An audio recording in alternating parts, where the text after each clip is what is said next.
maxkamadii waxaa raali kaga tahay marka horta waxay meesha doonayaan waxa weeyaan dhibaatada ugu weyn ee haysta meesha laga sii karaya waa baarlamaanka marka weyn dad yeelana dad dumar taasi waa mid ta kale waxay noqotay deegaanka hada mid guud ka hadla waxaad moodaa had iyo jeer dadka meesha loo dhiibaa inay ka shaqeeyaan dan gaar ah oo dadka guud aan ka shaqeyn bali marka dad baa doorateen oo kala deegaan doorateen maalinta olole jira mooyaan dib ma loo arkaa haddaba markii aynu 15 sanadood taa ku jirnay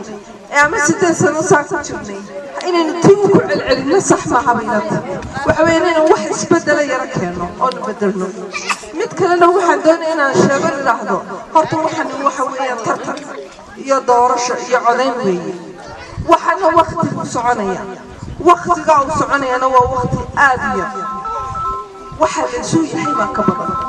waxa la soo yahay ayaa ka badan marka waxa doonayaa horta dadka aniga taageera inay si degan oo xamaasad ku jirto oo aan la isdhibaataynin dadka kala raaca inay kula dhaqmaan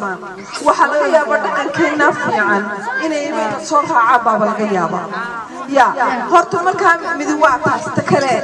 imika ragga maxaa lagu kaxaysanaya waxa loo leeyahay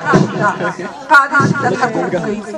waxa ka hadlayna waxa weeyaan carruurta mustaqbalkooda waxa ka hadlayna mustaqbalka deegaanka waxa ka hadlayna mustaqbalka saaxir soo dhameey waxa ka hadlayna mustaqbalka maxaa la yiraahdaa Soomaaliya soo dhameey inta marka qaadishada baynu siisanayna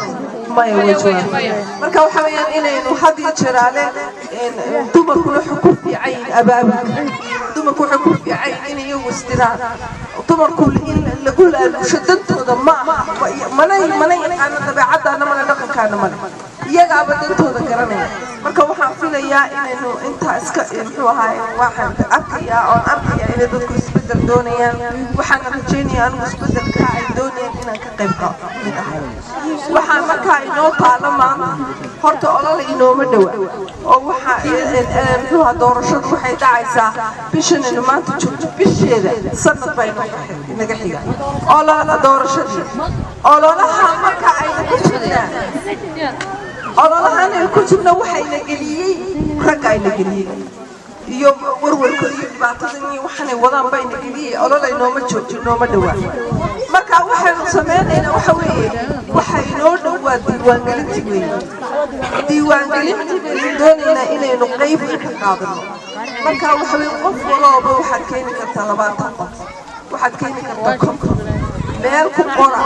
dadka ururiya